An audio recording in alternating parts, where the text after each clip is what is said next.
नमस्कार दोस्तों, the fourth फिल्मी क्यूएनए में आपका बहुत बहुत स्वागत है, जहां पर हर रविवार हम आपके सवालों का जवाब देने की कोशिश करते हैं।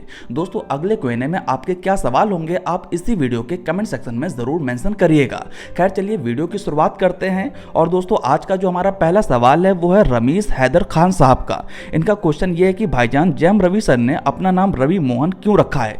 देखिए, आपको बता दूं, साल 2025 की शुरुआत में जैम रवि सर की ये अपील थी कि अब से आप लोग मुझे मोहन रवि कहकर कोट करें। और आपको बता दूं, ये उनका असली नाम भी है। इनका ये जो नाम बदला था, इनकी पहली फिल्म के बाद बदला था। आपको बता दूं, जैम रवि सर की जो पहली फिल्म थी उसका नाम था जयम, जो कि तेलुगु में नितिन रेड्डी की मूवी जयम की ऑफिशियल रीमेक थी। जब ये फिल्म रिलीज हुई तो फिल्म बॉक्स ऑफिस पर बहुत बड़ी ब्लॉकबस्टर साबित हुई। और इसी का चलते रवि मोहन, जो कि जिन्हें आप जैम रवि के नाम से जानते हैं, उन्होंने फिल्म के नाम को अपने नाम के आगे लगा लिया। अब उन्होंने इस नाम को बदला क्यों है, इसके लिए देखिए एक्चुअल रीज़न तो उनको ही पता होगा, लेकिन यहाँ पर हम दूर से दो चीज़ें अनुमान लगा सकते हैं। पहला तो ये कि देखिए, हर एक चीज़ की अपनी की एक्सपायरी होती है। आज की तारीख में जैम रवि जो है तमिल इंडस्ट्री के एक बहुत बड़े एक्टर हैं, सीनियर एक्टर माने जाते हैं।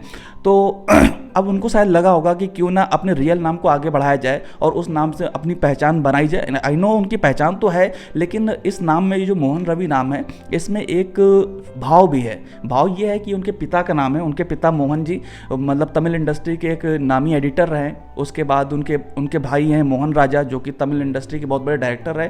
तो उन्होंने सोचा कि क्यों ना उसी लेगेसी को अपना के चला जाए। तो शायद यही वजह हो सकती है कि इसके चलते अब से वे मोहन रवि के नाम से जाने जाते हैं। दोस्तों, अगला क्वेश्चन रोहित पटेल जी का है और ये कह रहे हैं कि भाई क्या कनप्पा मूवी विष्णु मंचू की कमबैक मूवी साबित हो सकती है। देखिए, कनप्पा मूवी को लेकर जो मेरा ओपिनियन है वो 50-50 बटा हुआ है। देखिए, अब इस फिल्म का रिव्यू किस तरह से निकल कर आता है, पॉजिटिव रिव्यू आता है, निगेटिव रिव्यू आता है, जो भी आता है उसके बिहाफ पर इस फिल्म की हिस्ट्री जो है आगे चल के सेट होने वाली है। लेकिन अभी अगर दूर से देखें तो मुझे 50-50 नजर आ रहा है। फिल्म में बड़े बड़े कैमियोज हैं, इसी के चलते हम ये कह भी सकते हैं कि फिल्म बॉक्स ऑफिस पर चलेगी। अगला क्वेश्चन शॉर्ट वीडियोस की तरफ से है। इनका क्वेश्चन ये है कि क्या बागी 4 500 करोड़ की कमाई कर सकती है।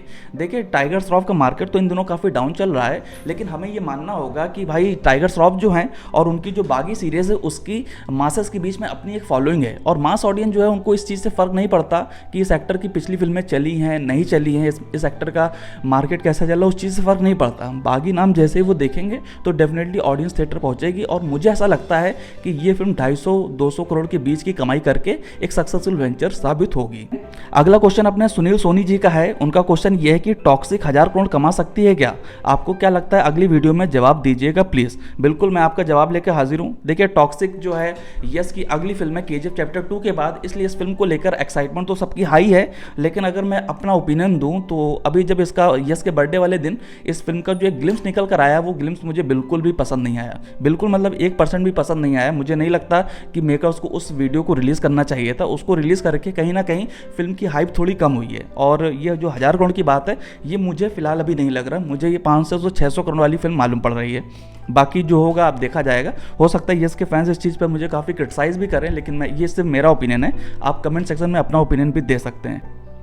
अगला क्वेश्चन अपने आलम खान का है। इनका क्वेश्चन ये है कि भाई मेरा एक पर्सनल सवाल है, आपको क्या लगता है अभी just time Indian cinema, south Bollywood नहीं, ऑल इंडिया का कौन सा हीरो वर्ल्ड वाइड में, सिर्फ इंडिया में नहीं पूरी दुनिया में सबसे बड़ा स्टार कौन है। मतलब कुल मिला के इनके क्वेश्चन का भाव ये है कि इंडिया का सबसे बड़ा स्टार जो वर्ल्ड वाइड में पॉपुलर है। तो यहाँ पर मुझे सिर्फ एक नाम नज़र आता है और वो है अपने शाहरुख खान साहब। मुझे नहीं लगता कि कोई भी इंडियन एक्टर की पॉपुलैरिटी ओवरसीज़ मार्केट में, फॉरेन में शाहरुख खान से ज़्यादा है। मुझे ऐसा बिल्कुल भी नहीं लगता। और एक दिलचस्प वाक्य अगर मैं आपको बताऊँ तो जब मैं स्कूल डेज़ में था या फिर अपने यंग कॉलेज दौरान में था, तो मुझे शाहरुख खान कोई बहुत ज़्यादा पसंद नहीं आते थे। लेकिन जैसे जैसे मैं इस फील्ड में आया, जैसे यूट्यूब को मैंने ज्वाइन किया था 2019 में, 2019 से लेकर अभी तक जैसे थोड़ा थोड़ा मैंने सिनेमा को समझने की कोशिश करी, एक्टर्स को समझने की कोशिश किया, उनके थॉट प्रोसेस को समझने की जब कोशिश किया, तो शाहरुख खान वो ओनली एक्टर है जिन्होंने अपने टॉकिंग स्किल्स से, अपने आंसर देने के तरीके से मुझे अपना फ़ैन बना लिया। मैं एक न्यूट्रल दर्शक की तरह उनकी फिल्मों को देखता था, लेकिन आज की तारीख में मैं कह सकता हूँ कि I am a big fan of Shahrukh Khan. और अभी रिसेंटली मैं देख रहा था इंस्टाग्राम पर, एक रील आई थी, वहाँ पर शाहरुख खान जिस तरह से आपको मोटिवेट करते हैं, जो बातें बोलते हैं, उनका जो लहजा है, वो आप उनके हेटर भी होगे ना तो वो आपको अपना फ़ैन बना देंगे। और यही उनका जो चार्म और करिश्मा है, इसी के चलते शाहरुख खान को पूरे इंडिया में और वर्ल्ड वाइड लेवल में सबसे ज़्यादा पसंद किया जाता है। तो आंसर है शाहरुख खान। अगला क्वेश्चन है ऋषभ राज जी का। आप अभी तक कौन सी मूवी सबसे ज़्यादा सेलिब्रेट करके देखा है लाइफ टाइम में, उसका नाम प्लीज़ बताइए। तो भाई का क्वेश्चन यही है कि मैंने कौन सी मूवी का थिएटर एक्सपीरियंस सबसे ज़बरदस्त लिया है। तो मेरे लिए वो फिल्म है RRR। वजह ये थी कि मैंने उस फिल्म को किसी खास इंसान के साथ देखा था, ठीक है। इसके बाद दूसरी वजह ये थी कि मैं फिल्म का फर्स्ट डे फर्स्ट शो देख रहा था, साथ ही साथ शो पूरी तरह से हाउसफुल था। तो जब वो फिल्म चल रही थी तो आप मानोगे नहीं, हर 5 मिनट में 10 मिनट में तालियां, सीटियां, इवन नाटू नाटू जब सॉन्ग बजा था तो भाई दर्शक नाच रहे थे। और ऐसा भी नहीं था कि मैं किसी सिंगल स्क्रीन थिएटर में गया हूँ, मैं एक प्रॉपर मल्टीप्लेक्स में गया था, जो मतलब बहुत ही सफिस्टिकेटेड माना जाता है, जहाँ पर तालियां सीटियां लोग बजाने में अपने आप को मतलब बहुत ज़्यादा ग्रेट नहीं समझते। वहाँ पर इस फिल्म का जो हाल था ना, मैं उस चीज़ को कभी अपने जीवन में नहीं भूल सकता हूँ। इसके बाद दूसरी फिल्म का जो एक्सपीरियंस मुझे अच्छा देखने को मिला वो थी गदर 2। तो गदर 2 का हालांकि RRR से 50% ही था मेरे लिए, लेकिन RRR वो फिल्म रहेगी मेरे लिए। मोहम्मद जी का क्वेश्चन ये है कि सर आपको क्या लगता है सिकंदर मूवी 1000 करोड़ कमा सकती है कि नहीं, और इससे क्या सलमान खान का कमबैक होगा? देखिए, सिकंदर मूवी को लेकर मैं यही सोचता हूँ कि ये फिल्म सलमान खान की कमबैक फिल्म साबित हो सकती है। देखिए, जब भी कभी सलमान खान ने किसी डायरेक्टर पर पूरी तरह से भरोसा किया है, भरोसा करने का मतलब ये है कि सलमान खान की मोस्ट ऑफ द फिल्में जो रिसेंट समय में रिलीज हुई हैं, फिर चाहे आप रेस 3 ले लो या फिर जो भी फिल्में आई, तो उसमें वो ज़बरदस्ती अपने डायरेक्टर को लेकर आ रहे हैं, खुद कहानी लिख रहे हैं या फिर स्टार कास्ट को वो अपने हिसाब से ले रहे हैं, तो वो फिर फिल्मों में वो बात रह नहीं जाती। और जब भी कभी उन्होंने प्रॉपर डायरेक्टर के बेसिस पर खुद को छोड़ दिया है तो वहाँ पर फिल्म बहुत ही तगड़ी निकल कर आती है और फिल्म चलती भी है। फॉर एग्जाम्पल बजरंगी भाईजान, और दूसरा एग्जाम्पल सुल्तान, जहाँ पर बजरंगी भाईजान ने 900 करोड़ के करीब कमाई करी थी, वो भी कब, आज से लगभग 10 साल पहले, और सुल्तान ने भी 600-700 करोड़ की कमाई करी थी। तो अगर सलमान खान की फिल्म में कंटेंट अगर मिल जाता है ना, तो भाईजान का स्टारडम और फिल्म का वर्ड ऑफ माउथ उस फिल्म को 800-900 करोड़ के करीब तो पहुंचा ही देता है। तो 1000 करोड़ तो नहीं कह सकता, लेकिन 700-800 करोड़ तो मुझे फिलहाल लग रहा है, ठीक है। अगला क्वेश्चन अपना ये है कि why Hindi YouTuber called only for Joseph Vijay as Thalapathy Vijay, not for Rajinikanth sir as superstar Rajinikanth और Thalaivar Rajinikanth, give some respect for Thalaivar Rajinikanth sir. देखिए, यहाँ पर जो आप ये बात कह रहे हैं, राजवर्धन देसाई जी का जो क्वेश्चन है, इसको लेकर मैं बस यही कह सकता हूँ, देखिए यहाँ पर बात रिस्पेक्ट की नहीं है। मतलब सभी लोग थलापति विजय को थलापति विजय कहते हैं, तो इसका मतलब ये नहीं कि उनके अंदर एक रिस्पेक्ट का भाव है। देखिए, थलापति विजय, ये जो वर्ड है थलापति, उनके नाम से इस तरह से ऐड हो गया कि एज एन पर्सन हम लोग को बोलने में बड़ा ईजी लगता है। वहीं जब हम लोग बात करते हैं थलाइवर की, तो ये वर्ड थोड़ा सा भी इतना हम लोग फेमिलियर नहीं, इस वजह से हम लोग नहीं बोलते। रही बात रिस्पेक्ट की, तो आप मेरे वीडियो देखिए, रजनीकांत सर के ऊपर अगर मैंने 100 वीडियो अगर बनाए होंगे तो हमेशा मैंने रजनीकांत साहब कहा है। कहीं पर गलती से अगर खाली नाम निकल गया हो, जैसे एक सेंटेंस में क्या होता है, कभी कभी एक पैराग्राफ में हम लोग को 4 से 5 बार रजनीकांत सर का नाम लेना पड़ता है, तो वहाँ पर भले ही कभी ऐसा हो जाता हो कि रिस्पेक्ट वाला वर्ड हम भूल जाते हो, लेकिन मोस्ट ऑफ द मेरे वीडियोस में आपको रजनीकांत साहब ही देखने को मिलेगा। तो इस क्वेश्चन का मतलब ऐसा कुछ नहीं है, ये बस सिर्फ एक वो है कि जुबान में वो चीज़ आ गई है, ठीक है। इसके अलावा गुलाम मुस्तफ़ा जी का क्वेश्चन ये है कि आप मेरा सवाल का जवाब जरूर दें, मैं इंतज़ार करूंगा अगले हफ्ते। साउथ फिल्में हिंदी में डब होती हैं तो बड़े आराम से 500, 600, 700, इवन 800 करोड़ तक की कमाई कर लेती हैं, और बॉलीवुड की मूवीज साउथ की लैंग्वेज में डब होने के बावजूद 50 करोड़ तक की कमाई नहीं कर पाती, ठीक है। और इसी से जुड़ा एक क्वेश्चन और है, जिसमें किसी भाई साहब ने ये पूछा है कि साउथ वाले बॉलीवुड की फिल्मों को सपोर्ट क्यों नहीं करते। देखिए, यहाँ पर अगर मैं इस चीज़ का जवाब दूँ, तो जब ये बात आती है साउथ की फिल्में जब नॉर्थ बेल्ट में रिलीज होती हैं तो ऑडियंस उन फिल्मों को खुले दिल से एक्सेप्ट करती है। तो कहीं ना कहीं मैं इस चीज़ को इस तरह से देखता हूँ कि हमारी जो नॉर्थ ऑडियंस है वो बहुत खुले विचारों की है, उसे एक अच्छा सिनेमा देखना है, फिर चाहे वो तमिल इंडस्ट्री से आए, तेलुगु से आए, मलयालम से आए, कन्नड़ा इंडस्ट्री से आए, असमी इंडस्ट्री से आए, उड़िया इंडस्ट्री से आए, हॉलीवुड से आए, कहीं से भी आए, अगर फिल्म अच्छी है, फिल्म का वर्ड ऑफ माउथ अच्छा है, तो लोग उस चीज़ को देखना पसंद करते हैं। मतलब यहाँ की ऑडियंस जो है खुले दिल से चीज़ों को एक्सेप्ट करती है, मतलब उनकी ये मानसिकता नहीं है कि हम उधर की फिल्म क्यों देखें, इधर की क्यों ना देखें। तो मतलब मैं ये मानता हूँ। दूसरी तरफ जब वो साउथ में जाते हैं तो वहाँ पर दर्शकों के साथ एक चीज़ ये भी है कि भाई जब आप एक स्टेट में, जैसे मैं यूपी में रहता हूँ, ठीक है, अब मान लो यहाँ का कोई पर्टिकुलर सिनेमा, कोई इंडस्ट्री हो, यहाँ की फिल्में बने, तो एक माइंड में आ जाता, मोर था यार, अचानक से मैं डर गया, या मोर आया उसने पंख फड़फड़ा दिए। तो मैं ये बता रहा हूँ कि होता ये है कि अक्सर कहाँ था मैं, ये मोर ने मुझे डरा दिया, ठीक है। तो मैं ये बोल रहा था, क्या बोल रहा था भाई, मैं ये बोल रहा था जैसे मैं यूपी से हूँ, तो अगर यहाँ की कोई इंडस्ट्री है, यहाँ के स्टार से अगर मैं जुड़ा हुआ हूँ, तो मैं उनकी फिल्मों को ज़्यादा खुद देखूंगा। शायद ये ऐसा होता है। अभी जैसे हमारे पास किसी स्टेट के पास कोई एक पर्टिकुलर इंडस्ट्री नहीं है, इतनी बड़ी इंडस्ट्री नहीं है, तो हम लोग चीज़ों को वाइडली लेने की कोशिश करते हैं। लेकिन वहाँ पर जैसे तेलुगु ऑडियंस के पास टॉलीवुड है, तमिल ऑडियंस के पास कॉलीवुड है, और वहाँ पर बड़े बड़े स्टार्स हैं, तो उनसे ज़्यादा रिलेट करते हैं, तो वे अपनी फिल्मों को देखते हैं। मुझे ऐसा लगता है अगर वे इस मानसिकता को थोड़ा तोड़ें और सारी लैंग्वेजेस की फिल्मों को बराबर मौका दें तो चलना चाहिए। लेकिन नहीं चलने की वजह बस यही है कि वहाँ की ऑडियंस अपने स्टार्स और अपनी फिल्मों की बजाय दूसरे फिल्मों को बहुत कम देखना पसंद करती है। खैर, अगला क्वेश्चन मुस्लिम पप्पू जी का है। इनका क्वेश्चन ये है कि भाई मैं आपकी सभी वीडियोस को बहुत एंजॉय करता हूँ। आपका बहुत बहुत धन्यवाद भाई। इसके बाद मैं आपसे पहली बार सवाल कर रहा हूँ और रिप्लाई ज़रूर देना, आप हॉलीवुड के बारे में बात क्यों नहीं करते? देखिए, अभी जब हम लोग पिछले क्वेश्चन पर बात कर रहे थे कि साउथ वाले जो ऑडियंस है वो बॉलीवुड की फिल्मों को सपोर्ट क्यों नहीं करती, तो वहाँ पर शायद मैं बता रहा था कि ऑडियंस की एक मानसिकता है कि वे अपने स्टार्स और अपनी फिल्मों को देखने में ज़्यादा अटैच्ड होते हैं, ज़्यादा उनको फील आता है। ठीक है, सेम उसी तरह जब मैं हॉलीवुड की फिल्मों को देखता हूँ, देखने की कोशिश करता हूँ, तो मुझे अंदर से वाइब नहीं आती, मतलब मज़ा नहीं आता है, और मुझे हॉलीवुड के बारे में ज़्यादा जानकारी भी नहीं है। इसी के चलते मैं हॉलीवुड की फिल्मों को नहीं देख पाता। लेकिन अब मैंने धीरे धीरे अपना मन बनाना शुरू किया है, और मेरी कोशिश ये है कि IMDb में टॉप 100 जो हॉलीवुड की फिल्में हैं उनको धीरे धीरे मैं देखूँ। तो डेफिनेटली देखेंगे, लेकिन मुझे इस चीज़ पर बिल्कुल भी नॉलेज नहीं है, इसीलिए मैं हॉलीवुड पर बात बिल्कुल नहीं करता। इसके अलावा अपने हसीब अली भाई का क्वेश्चन है।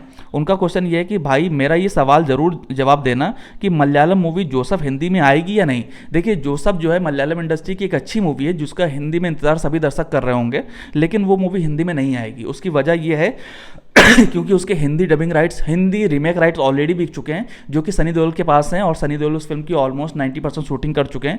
फिल्म का नाम है सूर्या, जो शायद इसी साल आपको देखने को मिलेगी। तो उस फिल्म के रिलीज होने से पहले जोसेफ आपको हिंदी में किसी कीमत पर देखने को नहीं मिलेगी। ठीक है। दूसरा क्वेश्चन ये है कि लोकेश कनगराज की कौन सी मूवी 1000 करोड़ की कमाई कर सकती है, कैथी 2, विक्रम 2 या कूली?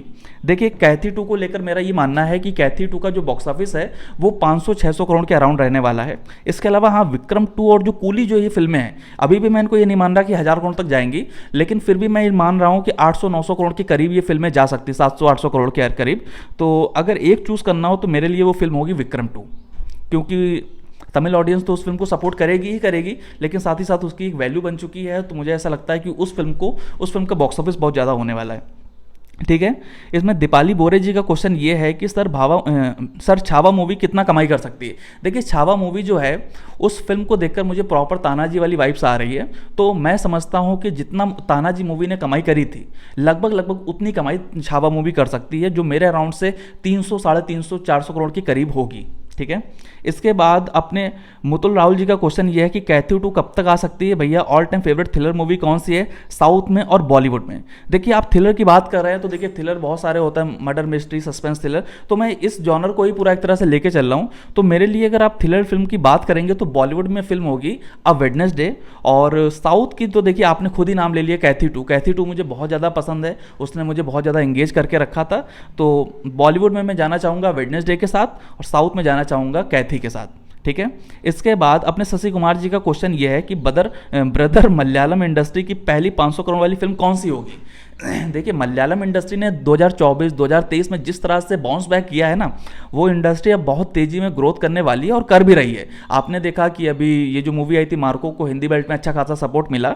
इसके अलावा एक फिल्म और आने वाली है जो बहुत पैन इंडिया पर बहुत बड़ी सक्सेस के तौर पर टर्न आउट हो सकती है, और वो फिल्म है लूसीफर की सीक्वल, यानी कि लूसीफर 2, जिसका नाम है इमपुरान ऐसा कुछ नाम है, जिसको पृथ्वीराज सुकुमारन डायरेक्ट करेंगे। मोहनलाल सर उस फिल्म के हीरो होंगे। मुझे ऐसा लगता है ये फिल्म 500 करोड़ की कमाई करेगी। ठीक है। अच्छा, यही कमाई 500 करोड़ की जो कलेक्शन की बात करते हैं, ये दृश्यम के साथ भी हो सकता है, लेकिन दृश्यम के साथ केस ये है कि दृश्यम जो फिल्म है उसकी हर एक इंडस्ट्री में अपने अपने रीमेक राइट्स बिके हुए हैं। इस वजह से वो फिल्म सिर्फ मलयालम इंडस्ट्री तक चाह के भी उससे बाहर नहीं जा सकती। लेकिन ये जो लूसीफर 2 है, इसके को सब लोगों ने पसंद किया है। हर इंडस्ट्री में इस फिल्म की कहीं ना कहीं दर्शक छुपे बैठे हैं। तो मुझे ऐसा लगता है ये जो मूवी है लूसीफर 2, ये 500 करोड़ मलयालम इंडस्ट्री की होने वाली है। ठीक है। इसके बाद अब अगला कमेंट है सोनू कुमार जी का। इन्होंने कहा, थैंक्स सर मेरा क्वेश्चन लेने के लिए। सर, क्या लगता है सनी देओल की जो मूवी आ रही है जाट, वो कितना कमाई करेगी? 500 से 900 करोड़ के बीच या सिर्फ 300 करोड़ तक? देखिए, गदर 2 ने जरूर ऐतिहासिक सफलता हासिल करी, लेकिन उसके बिहाफ पर हम ये नहीं कह सकते कि सनी देओल की फिल्मों का मार्केट इतना ज़्यादा बढ़ चुका है। देखिए, मैं भी सनी देओल का बहुत बड़ा फ़ैन हूँ, लेकिन मैं बात वो करना चाहता हूँ जो थोड़ा सा प्रैक्टिकल लगे। तो सनी देओल का गदर 2 से पहले मार्केट तो बहुत ही ख़राब था, 50, 60, 70 करोड़ के आसपास था। हाँ ठीक है, लेकिन गदर 2 जो कि इतना चली है और जाट जिस तरह से निकल कर आ रही है, इसमें इतने खतरनाक खतरनाक 6 से 7 विलन हैं और फिल्म मास फेस्ट होने वाली है, मास ऑडियंस को टारगेट कर रही है, तो मुझे ऐसा लगता है कि फिल्म अच्छी खासी डिसेंट सी ओपनिंग लेगी। फिल्म की ओपनिंग मुझे 10 से 12 करोड़ के आसपास लग रही है अभी से। अप्रैल में फिल्म रिलीज होगी, मैं अभी से अपना ओपिनियन दे रहा हूँ।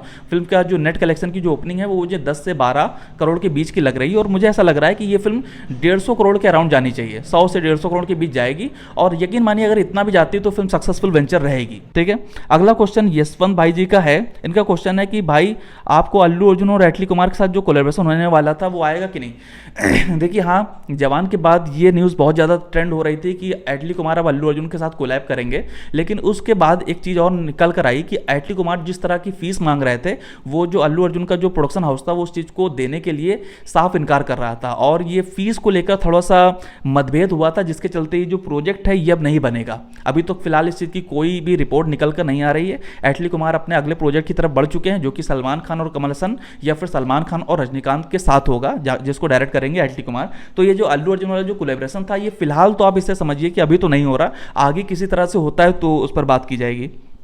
ठीक है, इसके अलावा अरविंद चौधरी जी का क्वेश्चन ये है कि क्या इंडियन 3 सुपरहिट होगी, क्योंकि इंडियन 2 करप्शन के ऊपर थी लेकिन इंडियन 3 फ्रीडम के ऊपर है। देखिए एस शंकर का मार्केट बहुत तेजी से नीचे गिरा है। 2.0 फिल्म उनकी आखिरी मूवी थी जिसने 800-900 करोड़ की कमाई करी। इसके बाद इंडियन 2 आती है और अभी आती है गेम चेंजर जो बॉक्स ऑफिस पर नहीं चली है।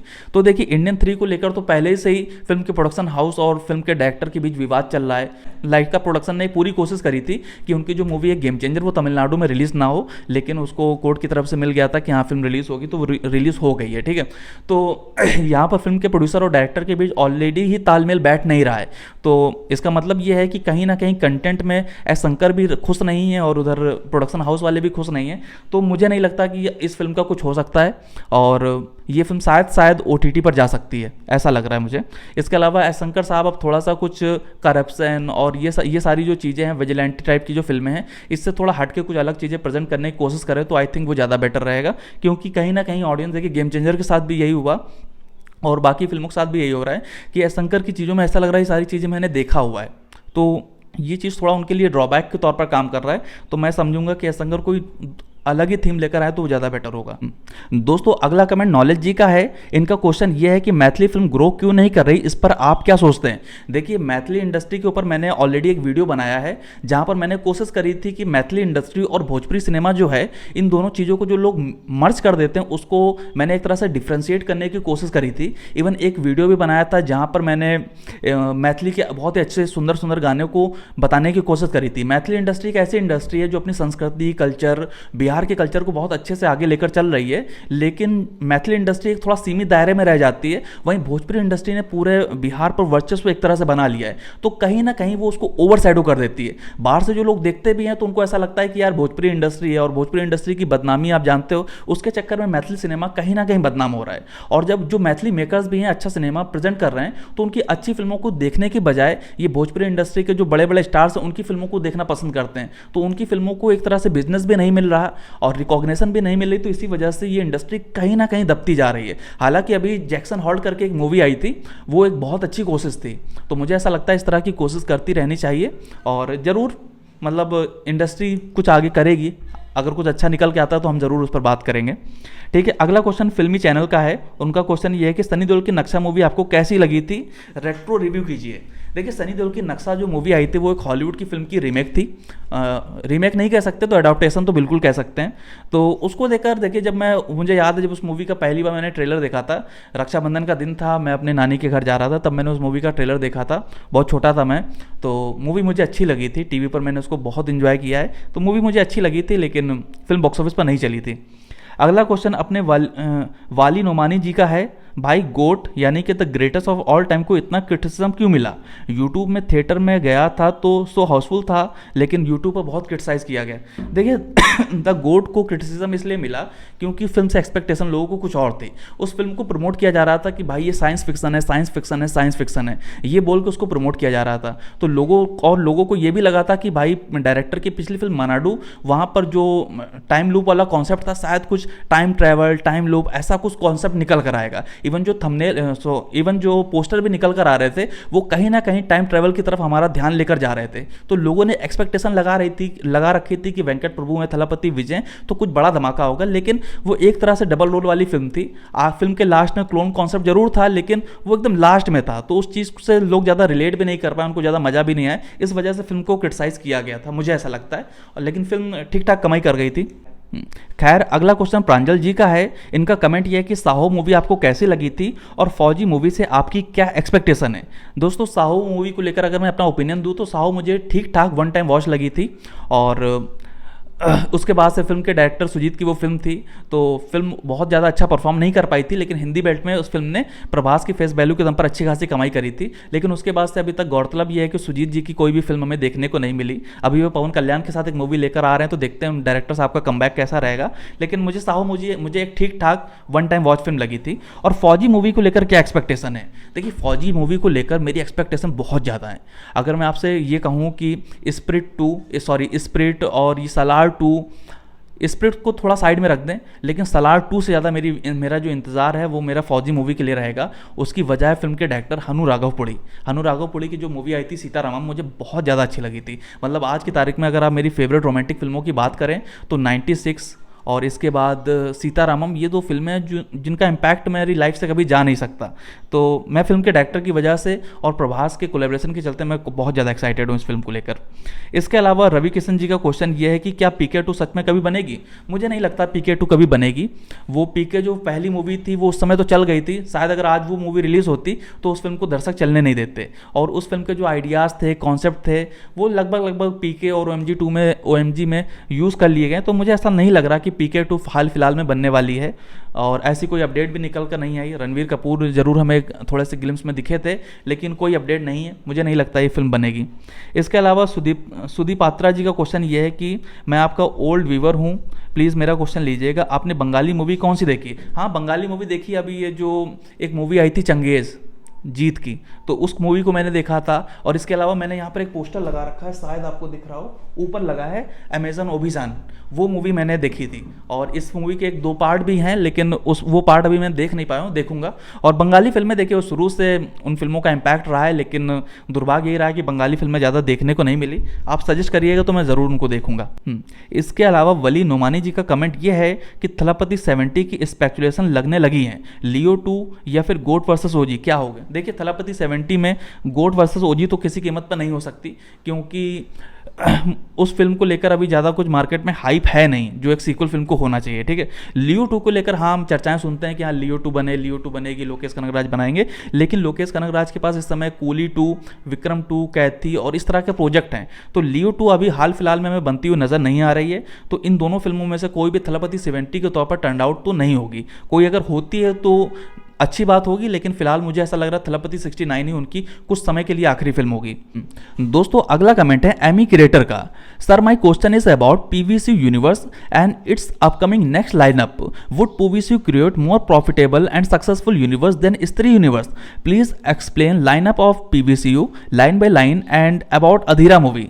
भाई साहब का क्वेश्चन ये है कि क्या PVCU यानी प्रशांत वर्मा का सिनेमैटिक यूनिवर्स और स्त्री यूनिवर्स यानी कि दिनेश विजन का जो हॉरर कॉमेडी यूनिवर्स है उससे ज़्यादा प्रॉफिटेबल हो सकता है? देखिए, करंट सिनेरियो की अगर हम बात करें तो बॉक्स ऑफिस परफॉर्मेंस के मामले में दिनेश विजन का जो हॉरर कॉमेडी यूनिवर्स है वो सबसे आगे निकल चुका है। ठीक है, तो यहाँ पर अगर हम लोग जब बात करते हैं, आज से अगर आप 2-3 साल पहले की तरफ जाने की कोशिश करो तो शायद हम लोग हॉरर कॉमेडी यूनिवर्स और प्रशांत वर्मा के सिनेमैटिक यूनिवर्स को इतना सीरियसली नहीं ले रहे थे। हमें लग रहा था हाँ ठीक है, ये फिल्में आएंगी, अच्छा खासा कमाई करेंगी। हमारे पास हमारे जहन में जो सबसे बड़े यूनिवर्स थे उसमें हम लोग लोकेश कनगराज के सिनेमैटिक यूनिवर्स की बात करते थे, यशराज के स्पाई यूनिवर्स की बात करते थे, रोहित शेट्टी के कॉप यूनिवर्स की बात करते थे, और एक स्पेकुलेशन लगाकर बैठी थे कि हाँ भाई प्रशांत नील का भी अपना एक सिनेमैटिक यूनिवर्स रहेगा, जिसको उन्होंने तो फिलहाल तोड़ दिया। ऐसा तो कुछ फिलहाल अभी हमें सलार और KGF में नज़र नहीं आया।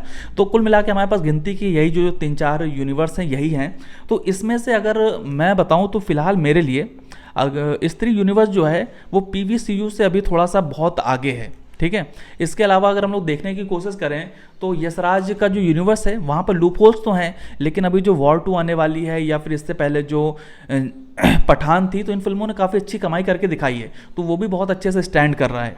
तो हालांकि कॉप यूनिवर्स में भी जो लास्टली जो सिंघम 3 मूवी रिलीज़ हुई थी उसने बहुत ज़्यादा लोगों को लेट डाउन किया है, तो कहीं ना कहीं उसकी जो यूनिवर्स है, जो फ्रेंचाइजी, उस पर डेंट तो पड़ा है। तो मेरे हिसाब से हाँ, भविष्य में तो कुछ भी हो सकता है, लेकिन अभी फ़िलहाल के लिए, अभी प्रेजेंट सिनेरियो को देखकर मैं यही कहूँगा कि स्त्री यूनिवर्स थोड़ा सा ऊपर है। और इनके नेक्स्ट लाइनअप क्या होंगे, लाइनअप में देखिए अपने पास जय हनुमान है, अधीरा है, और एक महाकाली करके फिल्म भी अनाउंस हुई है। तो ये सारे जो लाइनअप है जो आपको अभी देखने को मिलेंगे। इसके अलावा जो दिनेश विजन का हॉरर कॉमेडी यूनिवर्स है उसके तो आपको मालूम होगा 7 से 8 फिल्में अनाउंस हो चुकी हैं। तो बहुत तेज़ी में ये जो हॉरर कॉमेडी यूनिवर्स है ये बहुत तेज़ी में इसने पिकअप पकड़ा है। खैर, जो आज का हमारा लास्ट क्वेश्चन है वो अनुज कुमार भाई का है। इनका क्वेश्चन ये है कि what is upcoming movies of Vijay Deverakonda. और विजय देवराकोंडा से रिलेटेड एक और हमारे पास कमेंट है, वो कमेंट है अपने सफल शाह ठाकुरी जी का। इनका क्वेश्चन ये, हेलो भाई, विजय देवराकोंडा कौन सी मूवी से कमबैक करेगा और विजय की कौन सी मूवी 500 करोड़ टच कर पाएगी, प्लीज़ रिप्लाई। देखिए, विजय देवराकोंडा को लेकर लोगों का ये कहना इसीलिए है क्योंकि उनकी जो लास्ट की कुछ फिल्में थी, जैसे कि फिर वो लाइगर हो, खुशी हो, या फिर द फैमिली स्टार हो, ये फिल्में बॉक्स ऑफिस पर बहुत ज़्यादा अच्छा परफॉर्म नहीं कर पाई। तो विजय देवराकोंडा के जो लॉयल फैंस हैं, उनके राउडी फैंस जो हैं, वो उनके कमबैक का इंतजार तो कर ही रहे हैं। और इस समय विजय देवराकोंडा के खाते में 3 बड़े प्रोजेक्ट हैं। इन 3 बड़े प्रोजेक्ट की अगर हम बात करें तो इसमें से एक है VD12, जिसको वही डायरेक्टर बना रहे हैं जिन्होंने जर्सी बनाई थी। इसके अलावा हम लोग अगर बात करें तो VD12 के बाद है अपने डायरेक्टर राज किरण कोहला की एक फिल्म है जिसका आपने पोस्टर भी पिछले दिनों देखा होगा। साथ ही साथ VD14 करके जो फिल्म है इसको बना रहे राहुल सक्रियान। ये वही डायरेक्टर हैं जिन्होंने विजय देवराकोंडा के साथ टैक्सी वाला नाम की फिल्म बनाई थी। तो ये उनका सेकंड कोलैबोरेशन है। और ये तीनों ही जो प्रोजेक्ट हैं ये अपनी एक मास अपील रखते हैं। इन फिल्मों को काफ़ी बड़े स्तर पर बनाया जा रहा है। तो मैं समझता हूँ कि ये फिल्में विजय देवराकोंडा के लिए कमबैक फिल्म साबित हो सकती हैं। तो दोस्तों, ये रहा आज का हमारा चौथा Q&A। आपको हमारा ये वीडियो कैसा लगा आप ज़रूर बताएं। साथ ही साथ वीडियो में यहाँ तक बने रहने के लिए आपका बहुत बहुत धन्यवाद।